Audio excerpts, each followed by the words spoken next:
Ad-din Akij medical college হাসপাতাল খুলনায় maxillary cyanosis and anatomical aspect শীর্ষক সেমিনার অনুষ্ঠিত হয়েছে।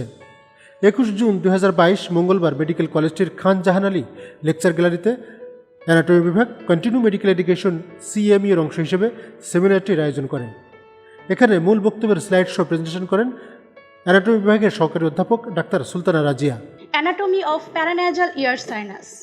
Actually, the paranasal ear sinuses are ear containing space covered internally by mucous membrane within the craniofacial bones around the nasal cavities.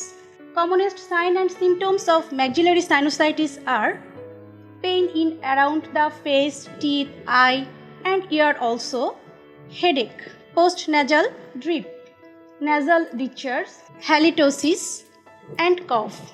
Treatment of acute maxillary sinusitis. The aims of treatment to control of infection, to encourage to drainage of the ostium and symptomatic management as well as general management of this sinusitis. Control of infection by use antibiotic. Broad spectrum antibiotic such as ampicillin, amoxicillin, cephalexin are most often used 500 mg 8 hourly for 5 days. If the above mentioned treatment does not produce rapid relief and persistence of pain, then the sinus is punctured out under local anesthesia and drained out. If the maxillary sinusitis is not treated properly and it occurs more repeatedly, then some complications arise. These are the complications of acute maxillary sinusitis. Very common: maxillary and frontal osteomyelitis, orbital abscess, orbital cellulitis, subperiosteal abscess, mastoiditis. These are most common. সেমিনারে chairperson ছিলেন Ad-din Akij medical college খুলনার অধ্যক্ষ ও anatomy বিভাগের বিভাগীয় প্রধান অধ্যাপক doctor Mohammad Ashfakur Rahman. আমাদের এই CME এর উদ্দেশ্য কি? উদ্দেশ্য হচ্ছে আমাদের যে নলেজের শেয়ার করা, আর এই নলেজ শেয়ারিংয়ের মাধ্যমে আমরা নিজেদের ভুলে যাওয়া, অনেকে আমরা ভুলে গেছি আগে অনেক দিন আগে পড়া, সেইগুলো আমরা আবার রিক্যাপিচুলেট করতে পারি। আবার কিছু ভুল ভ্রান্তি থাকে নিজেদের জানার মাঝে, সেগুলো রেকটিফাই করতে পারি। দুটো উদ্দেশ্য এইখানে আমার কাছে মনে হয়। যেমন আজকে আমরা সবসময় আন্ডার গ্রাজুয়েটে পড়াই যে ফ্লুইডের সোর্সটা আমরা বলি গবলেট সেলের সিক্রেশন।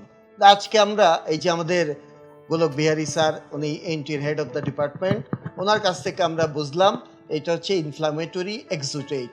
সুতরাং এটা আমি কিন্তু অ্যাড করে নিলাম আমার নলেজের সাথে। তারপরে এখানে মাইক্রো অর্গানিজমের কমন কি, এই যে কী কী মাইক্রো অর্গানিজম এখানে কাজ করে, সেগুলো কিন্তু আমরা অ্যাড হলো নলেজ। সো এই কন্টিনিউয়াস এই মেডিকেল এডুকেশনের এই সেমিনারগুলো খুবই ইম্পর্টেন্ট। এই দুটো উদ্দেশ্যের কারণে সবাইকে এই জন্য থাকা দরকার, এইটা নিজেদের নলেজ বিল্ড আপ হবে। আরেকটা বিষয় হচ্ছে এই সেশনটা যত ইন্টারেক্টিভ হবে আরও ভালো লাগবে প্রোগ্রামটা, সেশনটা।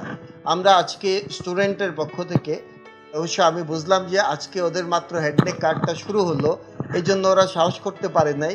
আগে কখনো এরকম CME-তে ওরা ছিল না। এখন থেকে তোমাদের পক্ষ থেকে পার্টিসিপেট করার চেষ্টা করবে, শুধু প্রেজেন্ট থাকলে হবে না, সেই টপিকের মাঝে নিজের অংশটুকু একটু চিন্তা করতে হবে। আগামী দিন তো আমি ডিপার্টমেন্ট দেখে দেখেই প্রশ্ন করব। সঞ্চালনা করেন ফিজিওলজি বিভাগের সহযোগী অধ্যাপক ডাক্তার মাহাদি আব্দুর রৌফ।